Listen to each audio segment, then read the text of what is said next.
We will spend almost the entire time of this video on this little panel over here on the left-hand side called Filter. This little panel is used to filter the content area that you see in the middle. You may encounter a configuration more like this when you first open up Standard Time, where you see the content area in the middle, and then you see these areas on the left and right-hand side that allow you to open up other panels. So if you were to click the filter and then pin it, you would see this panel on the left-hand side, and on the right-hand side you may see the properties and settings. You can again click on those and pin those, and now you have a very common configuration where you have the filter tree on the left-hand side, content in the middle, and properties on the right-hand side. Filtering is used to hide information in the content area. Properties display the settings for each selection in this content area. We're going to be focusing on this little panel on the left-hand side called the filter tree. Turns out you can also go to the view menu and choose filter view to show this panel, and choose properties to show the panel on the right-hand side. When you open up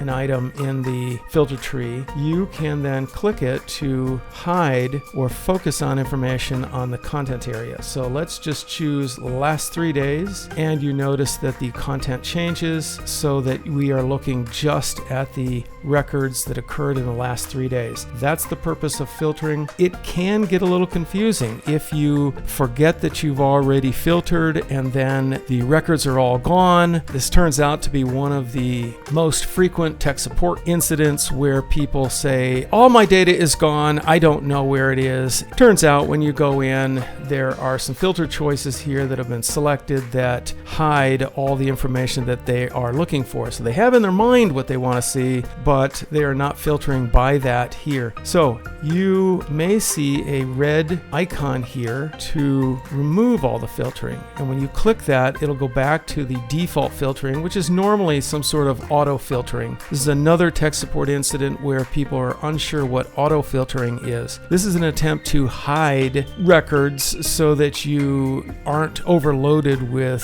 thousands of them and they fill up the view and you cannot really find what you're looking for. So this attempts using some intelligence to show you the most common choice here, and then you can go over to the left-hand side and pick a more appropriate view so that you are able to then find the information you are actually looking for. Let's spend a little bit of time over here in this filter panel exploring what these items do. We've already looked at the date range. Created is very similar. It will show you records that were created within a certain date range, and that's valuable if you've created a job or a task or an inventory item and you know it was created recently and you know approximately what that date range is. You can use that. If you have items that are assigned to a client, you can choose a client here and then find only jobs or tasks that are assigned to a client. Same thing with a project or a job. If you know a time log was logged under a certain job, you can find it by picking a job from the list, and that will narrow it down for you. Same thing with users. If you know a certain record, like an inventory item was logged by a certain person, you can find that person or a group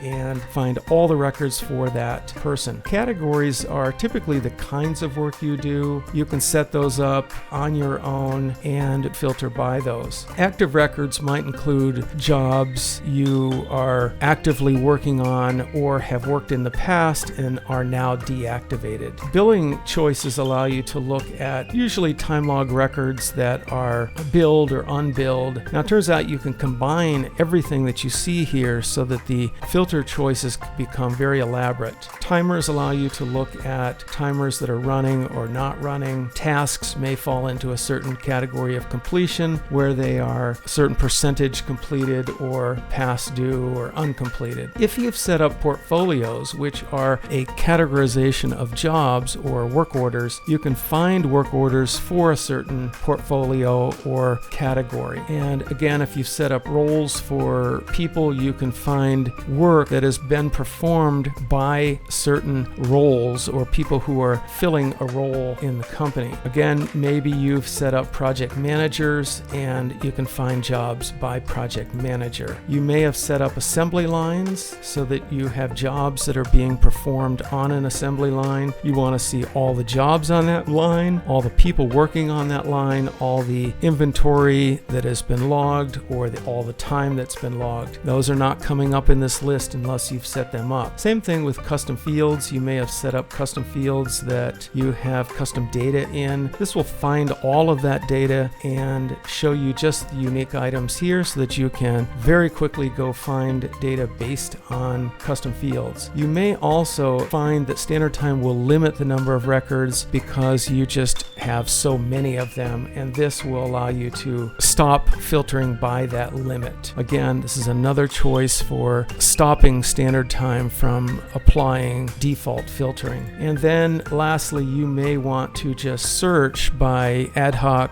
text. So this is where you would just type in text to search in the text 123 or task names, item names, all different ways to search for jobs, expenses, inventory items, time. So very long and laborious video here, but it does help you understand what's in this filter tree. And just another cautionary note that when you're in a situation where you cannot find what you're looking for, you know it's in the system, just go up to this filter choice and look at it and say, is that really the choice for what I'm looking for? And if not, you can again just click this red icon to remove all the filtering. So hopefully helpful in learning the filter tree.